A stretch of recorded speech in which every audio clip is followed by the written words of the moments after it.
All right, dear friends, welcome back. This will be podcast number 5.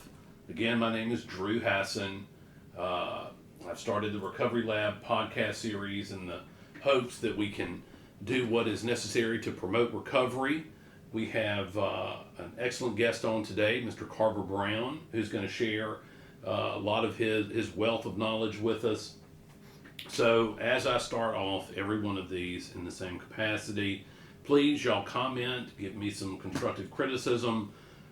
Thank you to the people who have offered up suggested topics or nominated somebody else to be on the podcast. I would also like to send a special shout out of thanks to Danny. I appreciate you. Danny has been supporting the podcast, and we certainly appreciate his endeavors. So if you want to help us out, there's still a couple pieces of equipment I need. I need something called a mixer to plug the fancier microphones into so that it will sound better. If you want to send me a couple dollars, again, my cash tag is #Daniel Hassan. If I can get enough support, then I can really move this along into maybe creating a nonprofit and certainly, again, offer up my transparency with anybody's money they send me. Because nothing is shadier than the drug addict that's got a pocket full of money and he's not accountable. All right, so that's enough of my begathon. I am shorter than both NPR and K-Love with begging. All right, so without further ado, I believe that's all of the introductory information I have.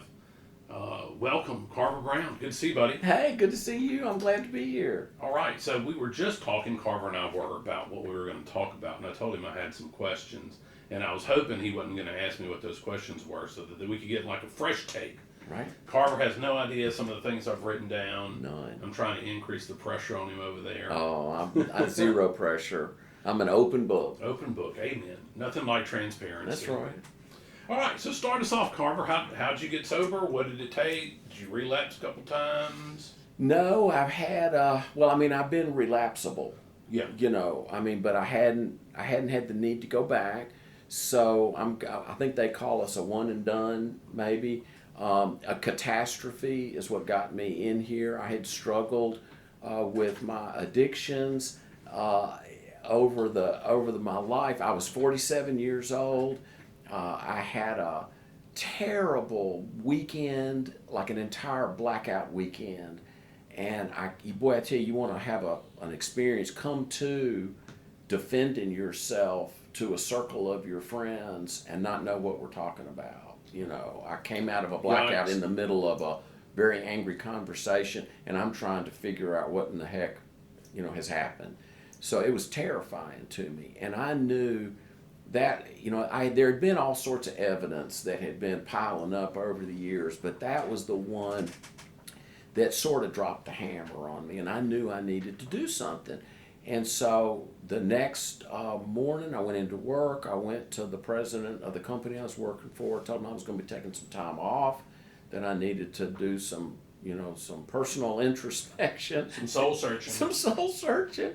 And I put myself into a little crappy jitter joint, not to get sober, but to do damage control. I was going to try to shift the dialogue, for people. Instead of attacking me, I was going to try to tilt the scales to where people might, pity me, or it was all about me trying to be in control. I was going to massage and manage, this thing.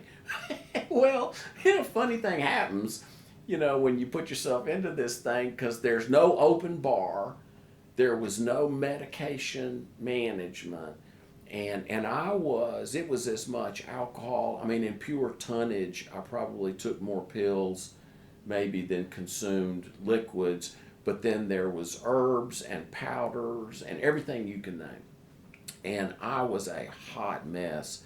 My sponsor said that when he first encountered me, there was steam coming off of me. So I was in bad shape. I go into this place to try to do damage control, and it was about the third day when the shaking really took over that I had this awakening to the fact that, I might have ruined my life. And at 47 years old, I thought, there is no guarantee that my career is going to be waiting for me, no guarantee that my wife is waiting for me, no guarantee that my friends are waiting for me, and that this may be an end game. And I thought, if I could just find a cabin in the woods and a nearby Walmart for cat food, and that I will leave the world alone, and the world can just leave me alone. That was my vision for recovery, and I'll never forget crawling. There was this little crappy hospital bed I was in, with wheels on it and everything, and with one of those little, 4-inch thick plastic wrapped mattresses. I crawled to the edge of my bed. I had lost the feeling in my feet. I was sweating and freezing and trembling. I folded my hands together. I put my elbows on that mattress, leaned forward, and I can still recall the crackle of that plastic as I put my weight into it. And I begged God, if God was there, to do whatever he wanted with me, because I was done. Whatever it takes, I remember saying, I can't do this anymore. And I didn't know it, at the time, but in some sense, I had taken the first 3 steps. Yeah. Kind of right there, without really knowing what I was doing. But there was certainly a surrender on the floor. And when I got up from the floor, in my mind, absolutely nothing had changed. I still didn't have any feeling in my feet. Where's that burning bush? Where is that burning bush? I later read about Bill Wilson in the hospital and this white light experience. I had 0 experience. But looking back at it doesn't now, that really speak to the ego of the drug addict? Oh. Like, God, you heard me. Right. I have given my life to you. Right. If anybody is worthy, right, of your presence, you should. Yeah, it's at the same time, there's so much shame. So it's a balance, like the ego plus the shame. Right.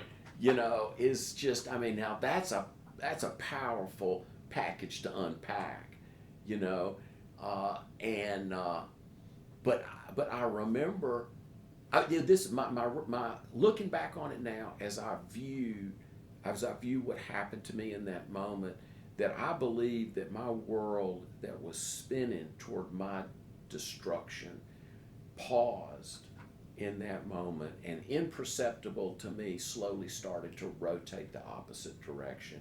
I was completely unaware, and also completely unaware of how much work there was going to be ahead of me and what I needed to do.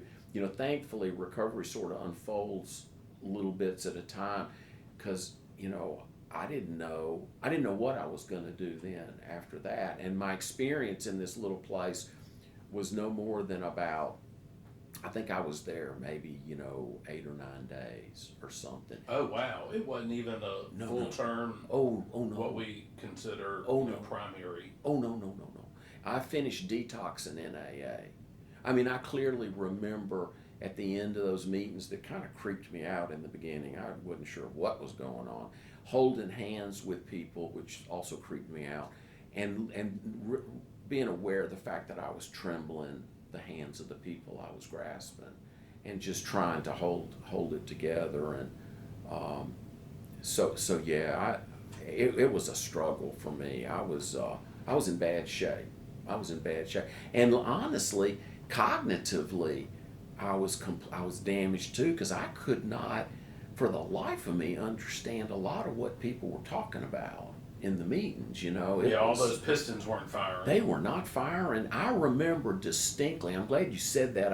I remember distinctly being in a meeting, and someone at the end of the meeting made reference to a comment that a member had said at the beginning of the meeting. And I thought, he's a genius. He remembered and held that short-term on. memory taking a beating. Oh, exactly. He held held on to that notion without articulating it or writing it down for almost an hour. Look, I was at the last treatment center that I went to for a few months before I could even read a book. Yeah. Or even some of a book. Oh, yeah. I mean, I was just as spun out and strung out and phased, I guess, by the dilemma that my life had become. It's amazing we can recover from that. It is. The capacity for the healing of the human body, both physical, mental, spiritual, is astonishing. That really we can come back from that. Are you kidding me? At 47 years old, to be able to bounce back from that and to be able to, in some ways carry on a conversation. And I only shaved you off by a couple years, so I guess when I went, I was in my 40s. Yeah. But my mind was just bent. Right. I mean, the drugs had really just skewed. Then talk about the levels of immaturity that we're experiencing. I was like a crazed teenager inside, mentally, and where was this place that you went? I went to Brentwood out on Lakeland Drive. Okay. I was going to go to someplace close. I was going to go in. I didn't know how long. Just get you out of acute physical. Yeah, I was just trouble once again damage control. I just wanted to get my papers, and I did carry my discharge papers for the longest time in the event that someone would say, "Dude, you're crazy." I could pull them out and say, "Nope, they discharged me. They let me go." Well, then, so you get out and then just commence what has to be an impressive amount of resolve and personal stick-to-itiveness. Fear, that's what it was. I was just... Isn't it great when we can harness the positivity in fear? Yeah. I was scared. I was scared and trapped, and, I didn't know what I was going to do. I was discharged on a Monday. I do recall that. And I remember asking the lady in the window, what do I do? What do I do now? And she says, well, for you, like I'm some special case. Yeah, for you. No, not that guy. But for you, we recommend Alcoholics Anonymous. And a lot of it. And I said, well, where's that? And she handed me the old timers. We just had the old timers convention wrapped up today, but the old timers used to put out this little bitty pamphlet, and it had all the meetings printed in it because there wasn't any internet, nothing like that. And anyway, this little pamphlet, and she had handed me this, and I had looked through it, and there were about maybe 3 meetings per page, and you turn the page and a little bitty thing. And I'm like, I look at this, here's some meetings, and I turn the page, there's some more meetings, and I turn the page, more meetings, and I'm still on Monday. Right. I'm thinking these are some meeting fools, these anonymous alcoholic people. And I'll never forget, there was a man standing next to me who had been to so many treatments. He never really took the bathrobe off. He had been to lots of treatments. He was very treatment savvy. The place kind of treated him sort of like Otis at Mayberry.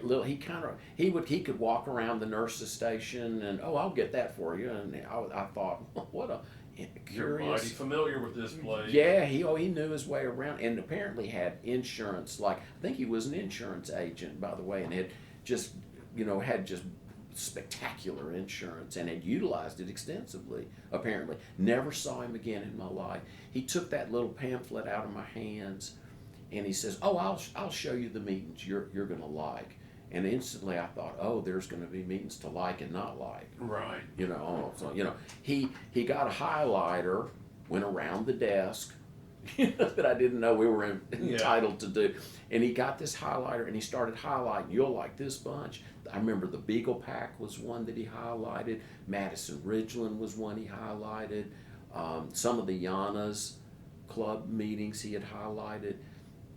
And but I left there, and that night I went to my very first AA meeting. Well, how long ago was that? That was June. Well, I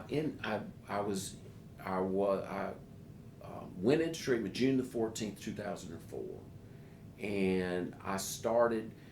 I had asked the lady, how many of these do I need? And she had told me 90 meetings in 90 days. I thought I'd gone deaf. I beg your pardon.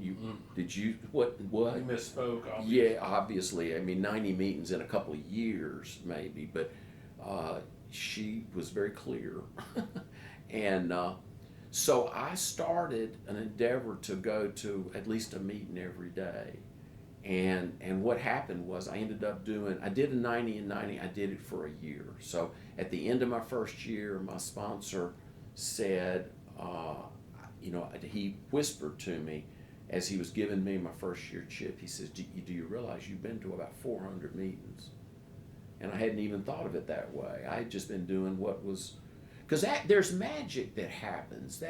But when you get to that, start approaching that 90 days, now you are familiar, you understand the routine, you know some people by name, people know you by name, and the comfort level had gone up so much that I wasn't about to stop.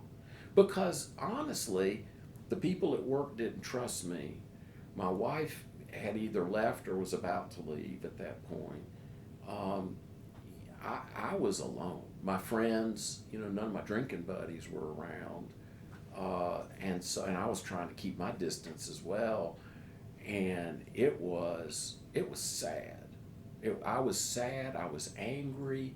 I couldn't believe how bad I had let me down. How could I have I am a smart guy. How could I have possibly let this thing slip so far to where I have done this to this me? much damage. This much damage to me. And even at that, even with all that level of understanding, I still did not adequately assess, even at that point, how much damage had been done.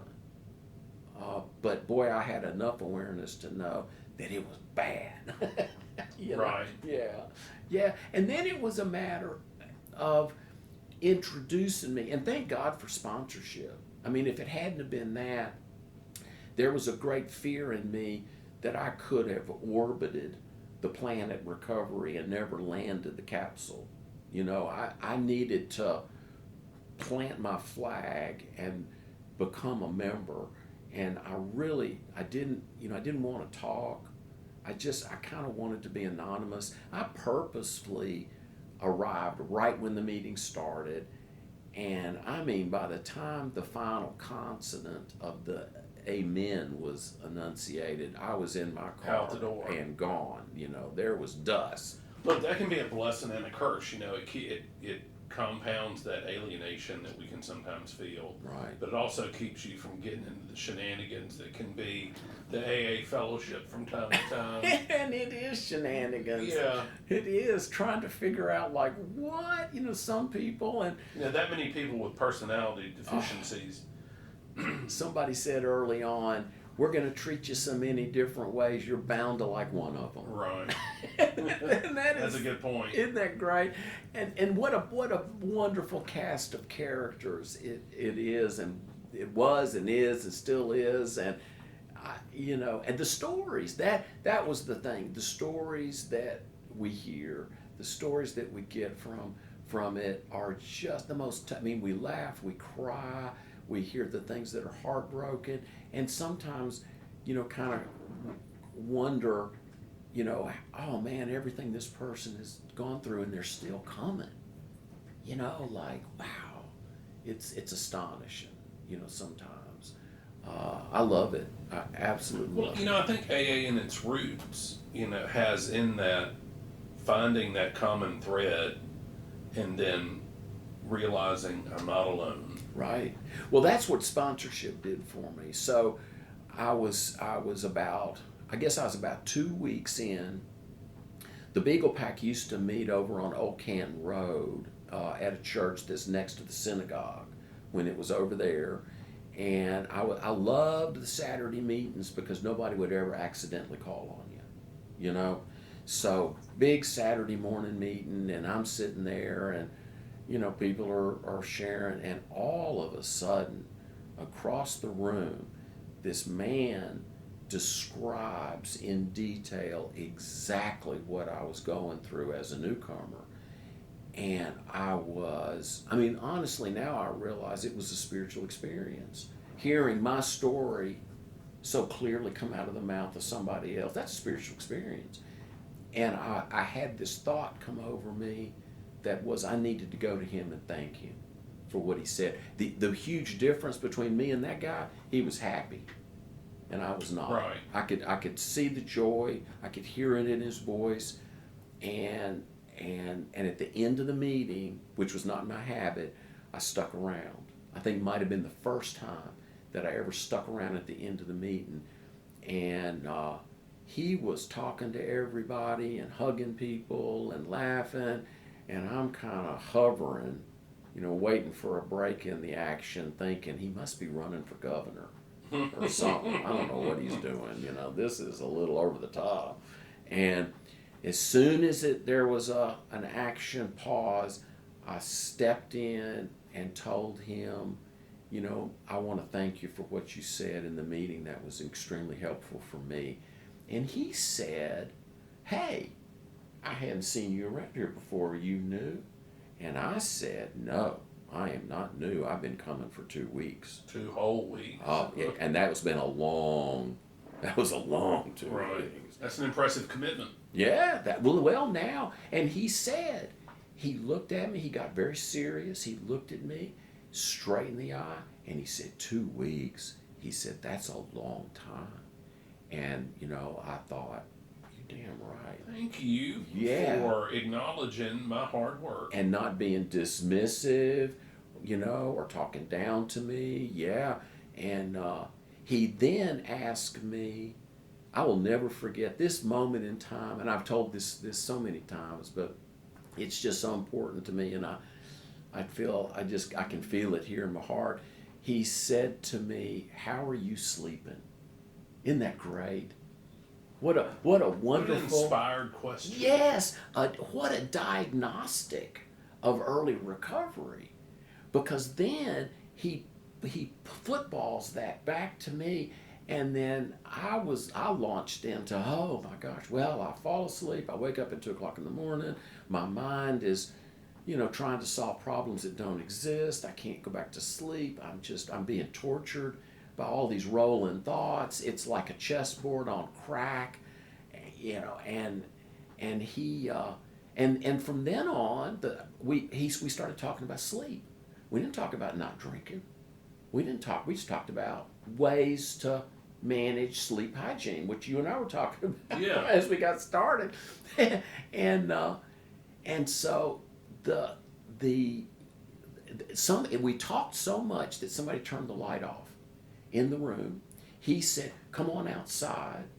And I followed him outside. He's chattering away. I'm like hearing about every third word. And we go outside and we talk some more. He just does most of the talking.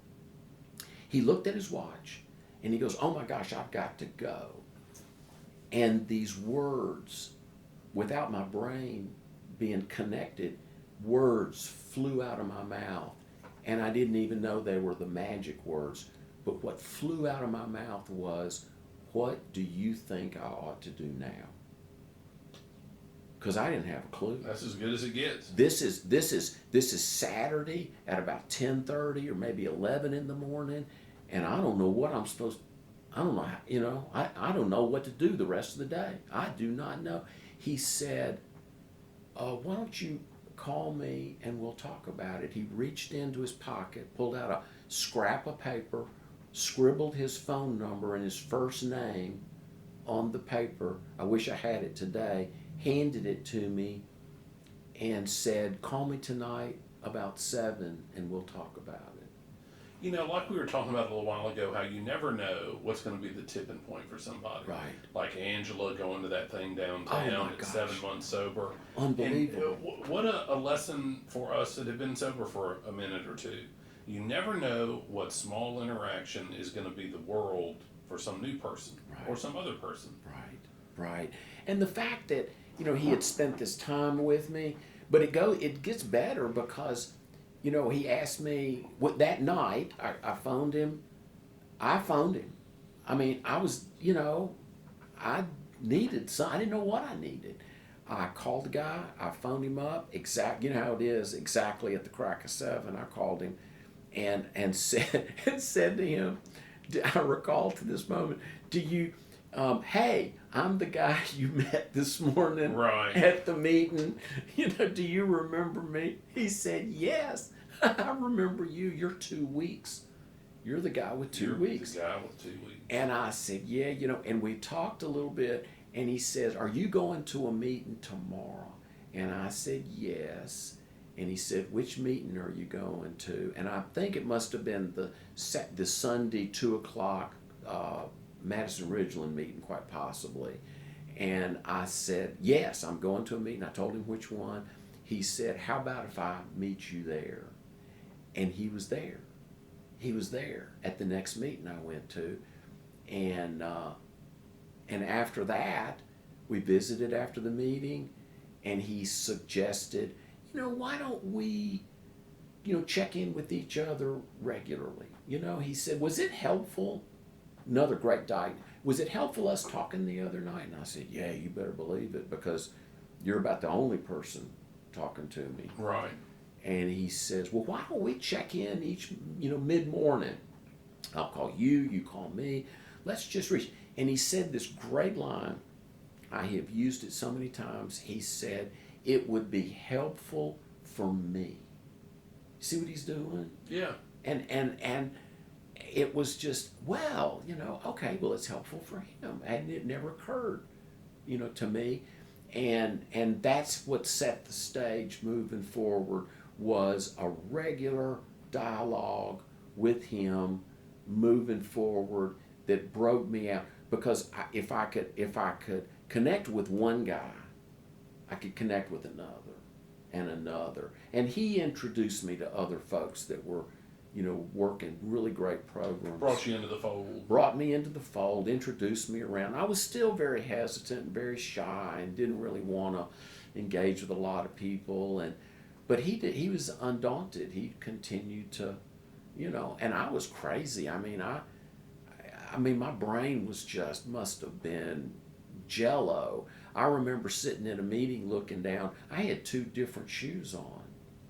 Damn. To my credit, they were both loafers, but they were different loafers. Not just 2 different socks, 2 different shoes. 2 different shoes. Does that not tell you something? I get it, man. Yeah. I get it. Yeah. We are God's chosen. Well, I think God made addicts to, just because we're God's chosen kids. We get a second life. Get a second life. And few people ever get that. They muddle through their one, trying to make heads or tails of it, doing the best they can, and many do spectacular things, and some kind of crawl along. But we get a chance to do it all over again. Speaking of getting a chance to do it all over again, I would love to sit here and listen to you keep just talking, kind of like a story meeting with the question Yeah, right. here or there. But because of your the work you do to promote interventions, and then the step videos, which we'll get to a little more at length, I kind of want to fast forward you a little bit. Sure. How long did it take you to get in a professional capacity? Long time. I mean, first, I had a career. I was in international sales and marketing with a local company, a family-owned business, and I was in that, trying to make heads or tails of if I was still a fit for that or what I was going to do, and I struggled mightily. That first year was all about going to meetings, making connections, just doing recovery, figuring out what it was, and then my career vanished at about a year. It just was I wasn't a fit for them. They were no longer a fit for me anymore. I had been doing that same thing for 27 years, and it was time to part ways, and we did. And then I didn't know what I was going to do, because I had been doing the same thing for so long. I ended up volunteering at a men's transitional housing facility in the inner city.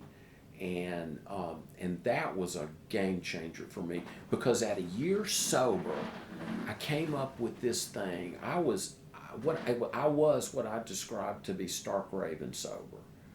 I was sober. My wife had long left. been going to tons of meetings. I knew all kinds of people. I have no career. I'm not even working. I don't know what I'm going to do. I'm like this open book, and I was lost, but I was hopeful, and I had time on my hands, and I wanted to help people, but I didn't know how, and I prayed about it. I prayed. I got back on my knees and I said, "I need you all over again," in the same profound way I did the day I prayed at day 3. And I came up with this notion. When I was at Brentwood, there was an AA volunteer who came and conducted a little quasi meeting for us, and I thought I could do that. I called up Brentwood. I said, "Hey, I went through your program and I've been sober now a year. I would love to come down there. Y'all had these meetings, and I don't know if that guy's still doing it, but I would love to come down there and I would do it." And they said, "No." We remember you. Yeah, thank you, but no, thank you. I don't know what, And so I went, okay. I said, okay, no spiritual energy there. So I waited, and a friend of mine from AA, about a week later, called me up and asked me if I wanted to come to this men's transitional housing place and tell my story. And I went, absolutely. And I went down there, told my story, fell in love. Turns out I knew a guy who was running the place. And so for 2.5 years, I volunteered down there. I volunteered there. I became a yoga instructor. I know, from not being able to walk in the room, having to put my hands on the backs of chairs to steady myself, I got into yoga in a big way, and I took a teacher training course to help me and then when I didn't have a career, I didn't know what I was going to do, and I was saying, well, I've been doing all this yoga. So I started working for the YMCA. I worked for the Health Line at St. Dominic's. I became Blue Cross Blue Shield's yoga instructor. I'm one of the few people that get money out of Blue Cross. Just saying, a little special tidbit. And that was the foundation of what happened. And then I ended up going to work part-time for Bridge to Recovery for Costas. And she let me do some yoga classes. She let me go through I just answered phones and greeted the clients coming in. I could sit in on a group now and again. You're going to have Denise Marsters on. I think the first time I ever met you was when I was at Bridge. Oh, I didn't know that. Yeah. Okay. Well, good to see you again. Yeah, good to see You're doing well. I was there. I was kind of working. I didn't know what I was doing, but it let me see behind the curtain of how a treatment center operates, at least an outpatient treatment center. Right. And I learned a lot. And then, about a year, I did that for a year, and then I got a phone call from Pine Grove down in Hattiesburg, and they asked me if I wanted to come and interview to run their alumni program. And I said, is it full-time? I said, I'll take it. Is it full-time? They said, yes. I said, I'll take it, but what is it? Yeah. I don't know what it is. And they said, well, you come down, we'll explain it to you. We'll show you. And then I worked. Did you live in Hattiesburg? No, I lived in Jackson, but I commuted. I didn't have to. Every day? No. I didn't have to be down there every day. Okay. I just needed to be down there to interact with clients, and they actually gave me an office in Madison. So I had an office in Madison where there was an little outreach place going on, and I would go back and forth. And so for the next 11 years, I ran their alumni program. I started interacting with families. I started interacting with clients. I started opening up, because there was a sex addiction track, there was a ladies program, there was the men's program. It was fascinating. There was the PEP program, which was behavioral. And I got to be around all of these brilliant clinicians, and I started taking trainings, and I started getting interested in coaching and recovery coach training and intervention and all these things.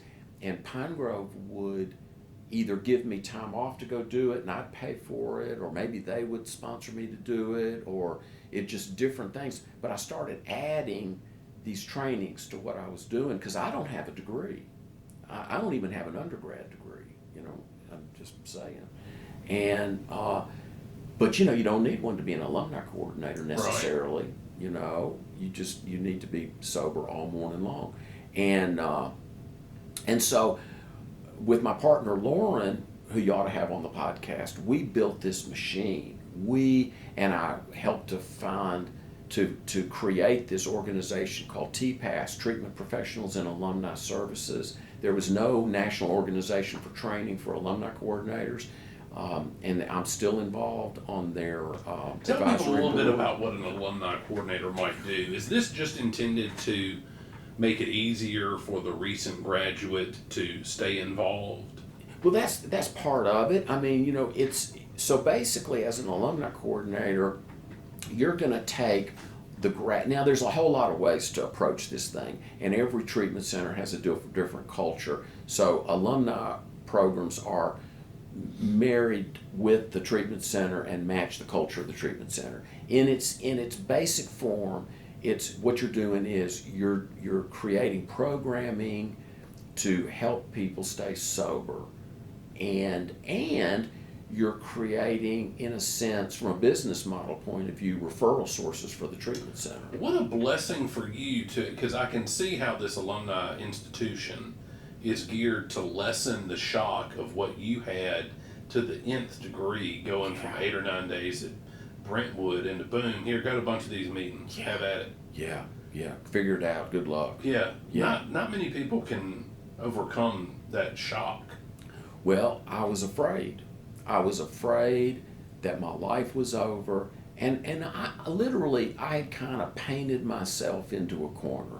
I mean, literally, I felt sort of trapped. Right. Does that make sense? It makes absolute sense. I mean, I'm like, well, what am I going to do? I'm either going to get sober with this band of knuckleheads, or what the heck else am I going to do? Like, what's plan B? Right. Right? And I was convinced that if I go back to drinking and using, that it will come crashing down on me in a horrible burning collision that will just destroy me. I was so firmly convinced that this was a turning point, and if I did not plant my flag and own this thing as best I could, and I didn't do it perfect, I made all kinds of mistakes, but I never drank or used.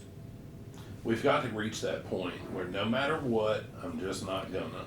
My sponsor used to say, and I love this, he had such a lighthearted approach to this stuff. He said, if you're on your way to the liquor store, he said, pull over and slug a cop. Because we can bribe a judge, but we can't deal with mental illness, right? Right. He says, if you're on your way to the worst neighborhood in town, he said, drive into a tree, because we can get you a body shop, but we can't get you a new brain. We're not going to be able to deal with profound mental illness. That's going to be a body shop is an easy problem. Profound mental illness is going to be a much difficult. A little more involved. All right, so I got you distracted. You're at Pine Grove. You're growing your professional knowledge. I meet Dr. Patrick Carnes, who's running, this celebrity clinician, double PhD, who's running the sex addiction track. I meet Isaac Booz, who's now involved with Mississippi Association of Addiction Professionals and works at Clearview Treatment Center down in Hattiesburg. And I met Caroline Smith, who's a nationally recognized speaker. And these guys treated me like family. They treated me like I knew what I was doing. They respected the what I had been through. They respected. We're all that time at the transitional housing, I learned to meet people where they are, and I made every effort I could to meet the clients where they were and create programming with them while they were in treatment, to bond with them through storytelling and workshops, in order that when they were graduates, I would be a connection for them to stay invested in their recovery and invested in Pine Grove. And these brilliant clinicians and all were just I was like in treatment. I was getting the treatment that I missed when I was at day 3. I was getting it at Pine Grove. I sat in on all the lectures. I sat in when Pat Carnes would have them start doing work at the alumni. And I'm sitting there doing my work. Doing the same thing? Oh, I'm doing this. Are you kidding me? And then I'm bonding with these men and women because we're doing it together. And I'm telling them, I don't care how long you're sober, we all are still doing our work. And I'm uncovering, discovering, and discarding old beliefs and things about me. And so basically, I was in treatment for 11 years. I used to tell the clients, at least you get to go home. I'm staying. You know, you're complaining about 90 days. I'm in here a decade. You know. So when you left Pine Grove, you don't work at Pine Grove anymore. I don't. I left Pine Grove. Pine Grove was going through a lot of changes, and it was just kind of time, you know, for me. And a new treatment center was being built out in Brandon that was being, and it had a lot of promise, and I was really looking forward to something new. And then I was doing interventions with the blessing of Pine Grove and doing some coaching and family work. I became a structured family recovery counselor, so I was working with families in that arena. And so I left Pine Grove, developing my own kind of, with my partner Lauren. We were developing creative addiction services and started providing services to the public. At the same time, this treatment center was being built out in Brandon that was going to need some startup help. They needed to build systems. They needed an alumni program. They needed a family program. They needed everything. They needed case management. I mean, it was like ground up. And so I ended up joining them. And the moment that I joined, the country went into lockdown. So it was a treatment center that opened under a closed atmosphere. So I've spent the next couple of years, 2.5 or so years, working with them, building that program, helping them to get established.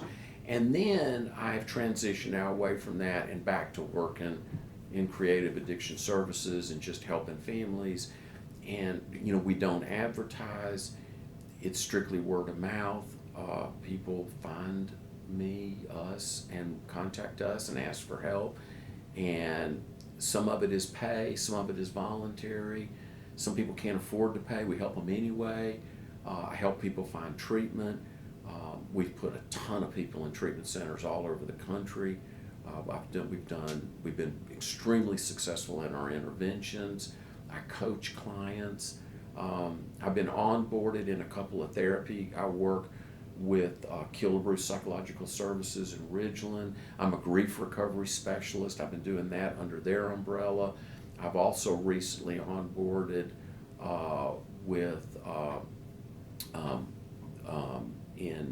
in Madison, and I'm drawing a blank, with Ron and Eva Hunter, who run a Christian counseling service, and I've been doing some coaching, and they specialize in sex addiction.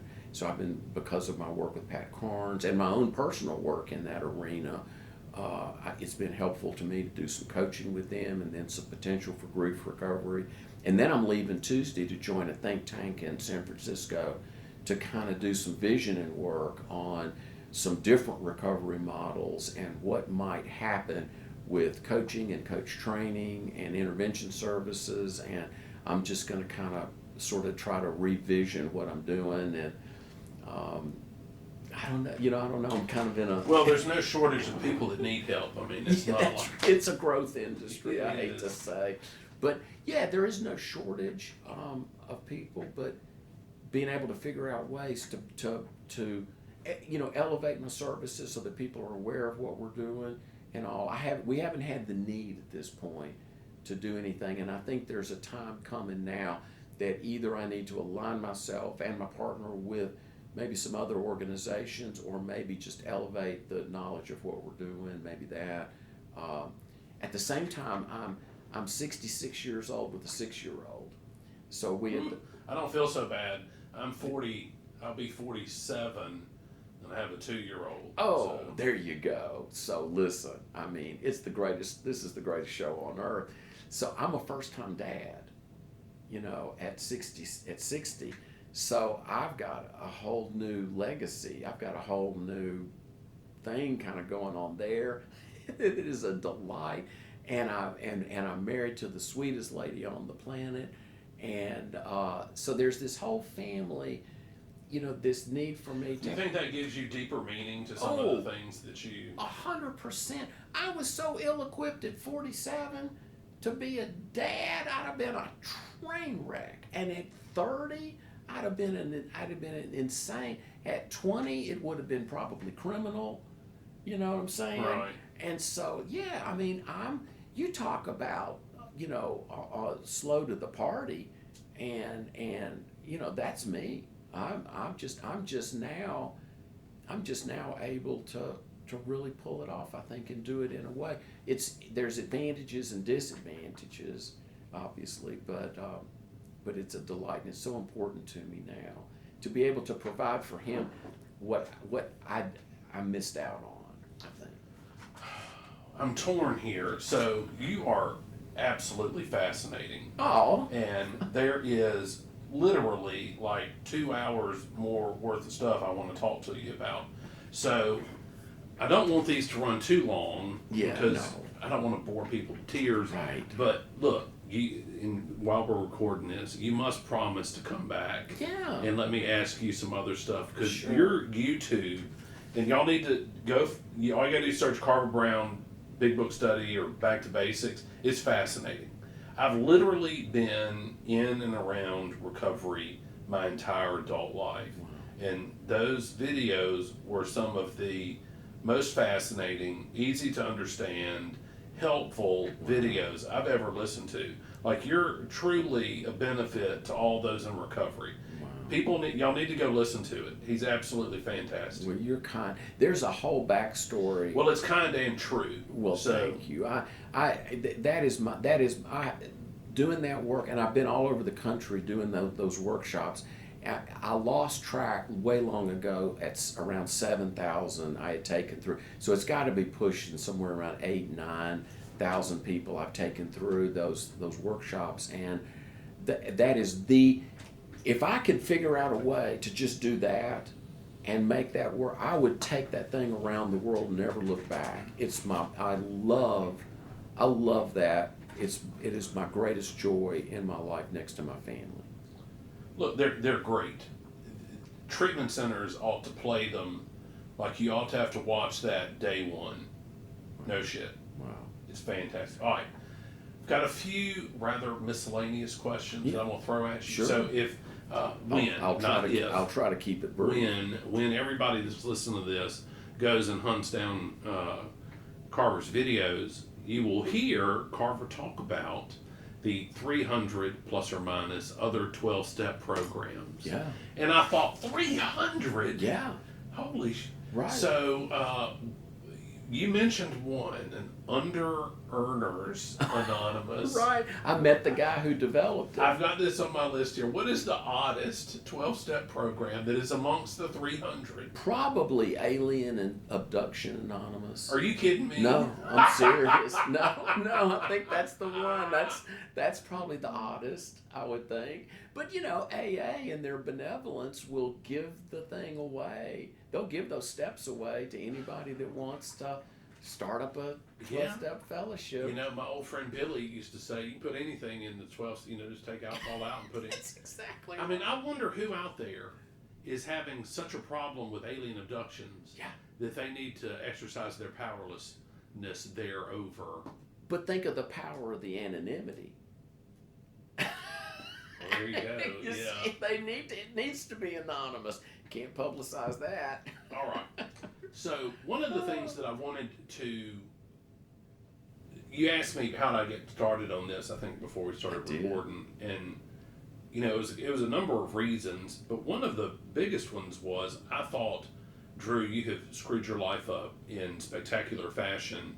And I mean, don't we all sit around and think, if only somebody had told me this, if only somebody had told me that, then maybe I wouldn't have. So I thought, if I can conceive of an avenue for people to be real honest about their real problems and not put on, this facade that we often do at meetings, to where, everything's great. And you're like, I know everything's not great in your life. Right.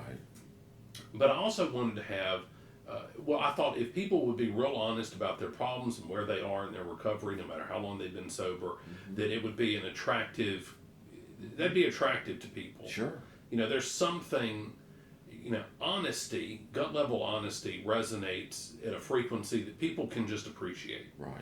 And I thought that if people heard more of that, then they'd be like, you know what, I appreciate that Drew has this problem, or, the other guests have these problems, or, feel that, this certain thing is a problem in their life, and gives me some hope that, I don't want to feel so alone. Right. Break the people. The antithesis of recovery is isolation. Right. And if this can be a vehicle to bring people out of isolation and be willing to have their own conversations about their struggles. I'm perfectly well aware of what they call it, confirmation bias, like where we search out the things that support what we already believe. But I absolutely endorse this idea.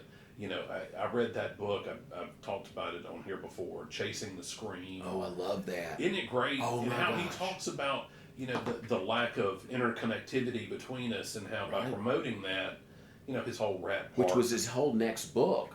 I hadn't read the next one. Well, that's what it's about. It's a further dive into connectivity. Look, I hopped right on that. I thought that is absolutely inspired. Well, I'll check out his next book. Yeah, I promise I will. I've got it. I hadn't read it. I've got it in the queue. But that first one, I don't see how he'll ever. It reads like a mystery novel. It's fantastic. It is terrific. Look, and all those interviews that he references in the books are available on his website. Okay. And I did a little investigating into him. Apparently, he got, he was this horrible alcoholic and drug addict, and he got hemmed up for having plagiarized or made up a story or made up a source. One of those things that, one of the cardinal sins for a reporter. And so that's why it's so, he offers up all this transparency. Okay. Like, don't take my word for it. Go listen to the interview I did with this person. Okay, one of the other key reasons why I wanted to do the podcast was to give people a place to go where they could get information to further involve themselves in recovery in any capacity. Right. If a man or woman came to you and said, Carver, I just don't know how to get involved, give us 3 things right now that the average Joe or Jane can do tonight or tomorrow to get more involved. Well, the first thing is, the most powerful part of recovery is sharing. So the first thing I would say is you've got to share. You've got to, whatever you're keeping bundled up needs to come out. And so in order to do that, you got to have safety, right? And so, that's where attending meetings and doing, but you had to break out of that need to keep everything bundled up, and you've got to share. And sharing, that could be individually, that could be in a therapeutic environment, or that could be with a sponsor, or that could just be with a closed-mouthed, understanding friend. Like what your friend did with you. Exactly. How are you sleeping? The power of a simple question. Right. Brought me out of and got me thinking about, whoa, well, let me tell you, and opened me up to share. It was such a beautiful diagnostic. It wasn't, tell me about your drinking. I mean, that might have, I don't know, but so that's, we got to break out of isolation. That's the biggest thing. And I don't care whether the problems involve substance use disorder or sex, relational problems, food. I've had to deal with recovery on all those things. So, my problems are big. And so consequently, my recovery has to be big. I think this may be a bit advanced, maybe for somebody that's new, but I would say don't compartmentalize your problem. If you compartmentalize your problem, you're going to compartmentalize the solution. So I see a lot of people that come in and they're willing to surrender their drinking, but I ain't gonna surrender, this over here. Yeah. I mean, I'm in charge of this operation, and I'm in charge. Anything that I'm in charge of, I'm gonna suffer. Right. And so, what I've learned is what I would instruct is recovery is a series of surrenders. The more you're gonna surrender something, it's gonna go along, and then you're gonna suffer in another way, and that's gonna be your opportunity for your next surrender, and on and on. And so, so my suggestion would be, don't compartmentalize your recovery. Look at your situation clearly and completely. Even though it may begin as one thing, it's probably not. When you come into recovery, you get sober for a little while, and then you start dating. And then you learn how to suffer again. Yeah. And then you learn about your codependence, and you learn, so my problem is global. So my solution has got to be global. Well, Keenan reflected on how all addiction is generally centered around things that affect dopamine. Right. And dopamine responses. So if you really kind of sat back in a clinical fashion and assessed all of the things in your life that promote, what is it, the production of dopamine, or is it the way they fit in? Anything that's going to promote a release of dopamine, I guess, could be a potential problem area for you. Yeah, electronics, gaming, the stock market, what gives you those hits. But whatever it is that is being overly stimulating, to you, I would guess, I don't know. Somebody like Keenan is way better versed, at the brain chemistry point of view than I think am. that's all fascinating. Well, I do too, and I love hearing those lectures. And to me, because I can apply the technical that they're describing to episodes within my life and ways that I can identify. Boy, I went through that too. I'm trying. Well, that's really a gift to be able to do that. To take something from the cold, sterile, clinical world. That's the benefit, is being able to turn that around and then use it to our own. Well, how can we employ that in our own life? This is where kind of the back to basics thing came. If I think if I've got one gift, it's this gift of being able to take things that are complex and distill them down to something simple. That's what I did with the video. Endorse what you just said any more than I'm doing right now. That's exactly right. Yeah, I have a way I can present it in a way that's not that's reasonably palatable. It's approachable and approachable. Yeah, I put it in common terms that people can really chew on, and it's not offensive. And I try to have fun with it. I try to keep it fun and light and tell stories. And it can be touching at one minute and humorous the next, and because the other thing I would say is, and this is something so the third thing I'll say is, you've got to learn how to have fun in recovery. Yes. If you don't learn how to make this fun, this thing ain't going to work for you. If this is a drudge, if you're pushing a boulder uphill through the whole thing, then it isn't going to work. You're going to absolutely have to have fun, and that, for me, when I was first introduced to that, was a little terrifying, because I had lost the meaning of having sober fun. I really didn't know what that meant. It's something we have to practice. It is, and be willing to try different things. Be willing to try different things. I had to get out and I had to try this. I found yoga that I really loved and got engaged with, and other things. Some things I tried and it wasn't for me, but I had to get out there and explore and do, and then I had to pay attention to the quality of my relationships, because that was the next area for me that I was going to suffer, in. I came to realize after my wife had left that all the relationships I was in were just like the ones I had been in when I was drinking, only I wasn't drinking. Yeah. And so stuck in that loop. I was stuck in that loop. So I had to surrender my inability to be in to know anything about or how to be in deep, loving, committed relationships. I was a teenager. I didn't know anything about it. I had to learn that. I had to practice that and take time out in my life. I took a year off. I wasn't going to date anybody, and I was gonna examine my inability to be in a committed, loving relationship. Well, I bet your wife now appreciates the work you did on yourself. I'm still working on me, though. She'll tell you. And this is not a destination. It's a thing. She'll say, "Hey, he ain't got it right yet. He's working. He's working on it. Yeah, he's adorable. He's working on it, but no, he's not there yet." Well, Carver, man, thank you. It's been fantastic. I can't wait to have you back because I really want to talk to you more about the back to basics stuff. We could go on and on about it. Thanks for having me. I really enjoyed it. It was fun. Thank you, buddy.